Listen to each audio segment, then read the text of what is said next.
jadi artis sebentar. Bismillahirrahmanirrahim. Assalamualaikum warahmatullahi wabarakatuh.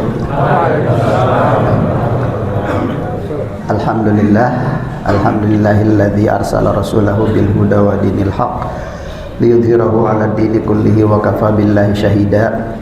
Asyhadu an la ilaha illallah wahdahu la syarikalah wa asyhadu anna Muhammadan abduhu wa rasuluh alladzi la nabiyya wa la rasula ba'dah. Amma ba'du, hadirin yang dirahmati Allah Subhanahu wa taala. Insyaallah kita akan melanjutkan kultum kita, dan kita tengah membicarakan seputar dampak buruk maksiat ya. Dan kita sudah membicarakan sebagian dari dampak buruk tersebut. Di antaranya adalah terhalangnya ilmu. Sulit memahami ilmu, apalagi menghafal ya. Paham saja susah. Kemudian juga termasuk hal itu adalah malas menuntut ilmu, malas ngaji, malas belajar.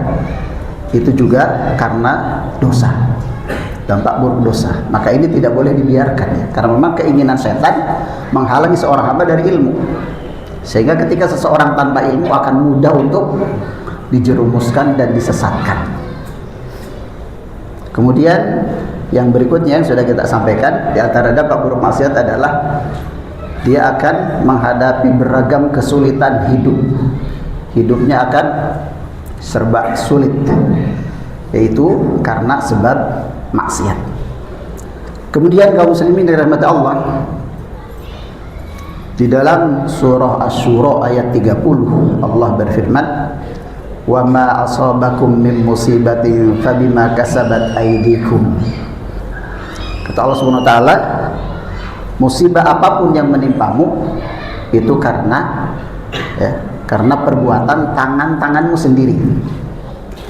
Al-Imam Ibnu Katsir rahimahullah ketika beliau menjelaskan dan menafsirkan ayat ini, beliau mengatakan, "Mahma asabakum ayyuhan nasu minal masaib innama huwa an sayyi'atin taqaddamat lakum."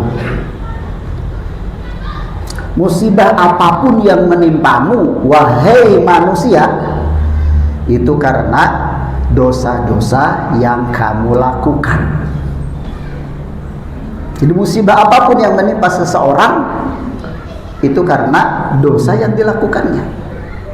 Maka di saat ditimpa musibah ya sudah, segera bertobat kepada Allah, segera kembali kepada Allah dan perbanyak istighfar. Jangan nyari kambing biru, jangan nyari kambing hitam nyalahin sana sini gitu kan. Sudah, tobat saja kepada Allah Subhanahu wa taala. Dan juga jamaah yang dirahmati Allah, tidak sampai di situ ternyata. Dampak buruk maksiat itu tidak hanya akan dirasakan oleh pelaku maksiat saja, tapi orang lain pun akan merasakan dampak buruknya. Imam Ibnu Katsir juga ketika beliau menjelaskan ayat yang tadi ya, beliau kemudian juga membawakan contoh kasus. Ada seseorang yang bernama Abul Bilad. Pernah dengar? Pernah dengar nggak? Enggak ya, enggak. Sule, pernah dengar Sule? Ya lebih populer Sule emang. Abul Bilad rahimahullah, beliau itu sudah buta sejak lahir. Jadi begitu lahir sudah buta.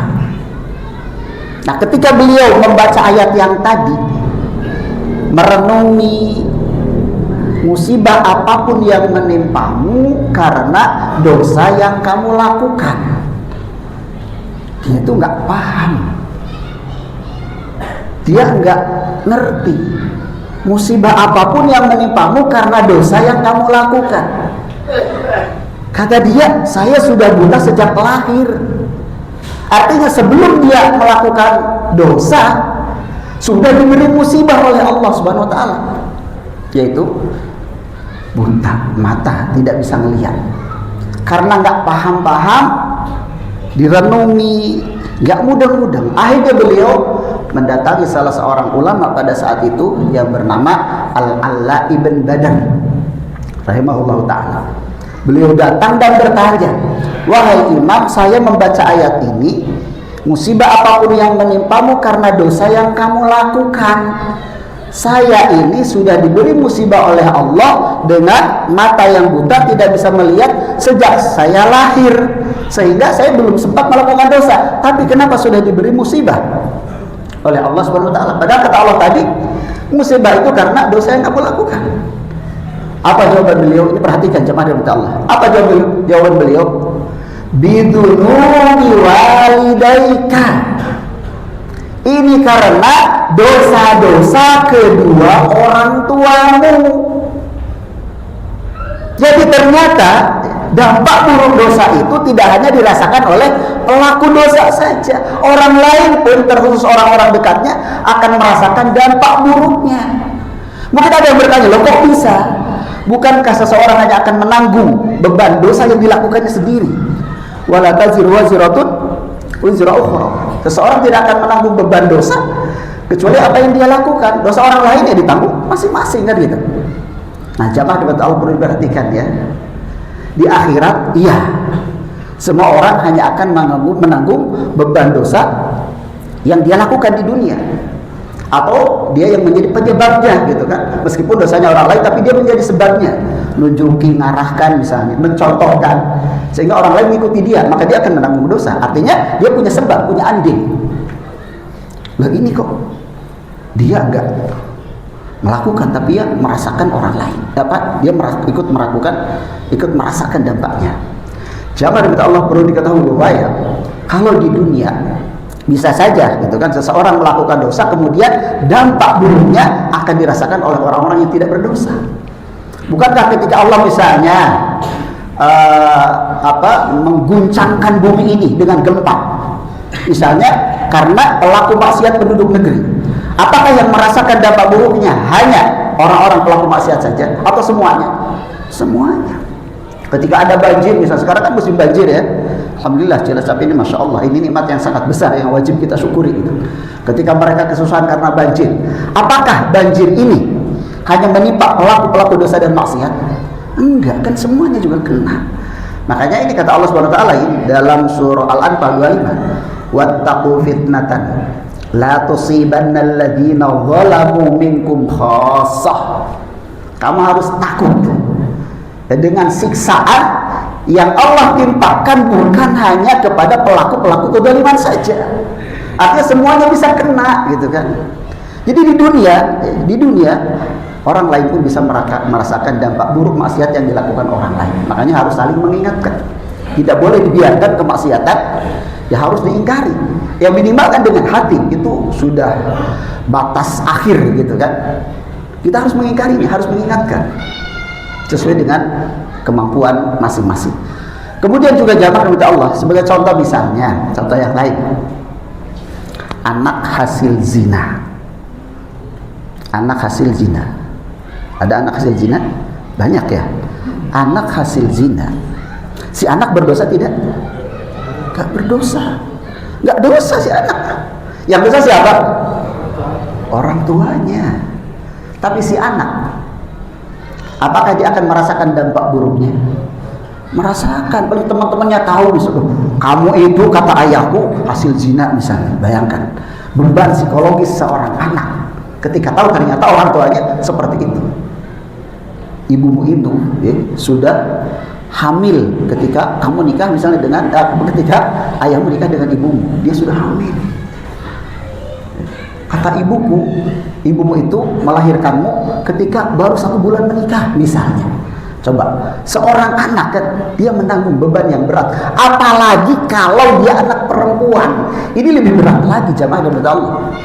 Jika anak perempuan kan anak hasil zina, ya mohon maaf itu kan secara syariat tidak dinisbahkan kepada ayah biologisnya. Itu bukan putrinya. Ayahnya juga bukan ayahnya secara syar'i. Makanya ketika nikah misalnya si anak sudah dewasa dan nikah, maka dia bukan walinya. Coba si anak yang nggak tahu apa-apa gitu kan, dia menanggung dampak buruk yang luar biasa. Padahal yang melakukan dosa siapa? Orang lain, ya orang tuanya gitu kan. Ya, artinya secara syariat dia bukan ayahnya, bukan walinya. Maka ketika ayah biologisnya yang menikahkan, ini dalam bahaya karena dia bukan walinya. Padahal nikah itu harus oleh oleh walinya, gitu kan. Ketika menikahkan bukan walinya, ya maka ya tidak sah, gitu kan, nikah tanpa wali yang sah. Maka ini bahaya jamaah Allah. Artinya bahwa maksiat itu tidak hanya akan dirasakan dampak buruknya oleh pelakunya saja, tapi orang lain pun akan merasakannya dampak buruk tersebut. Maka kita harus berhati-hati dan waspada ya. Maksiat sekecil apapun jangan kita remehkan.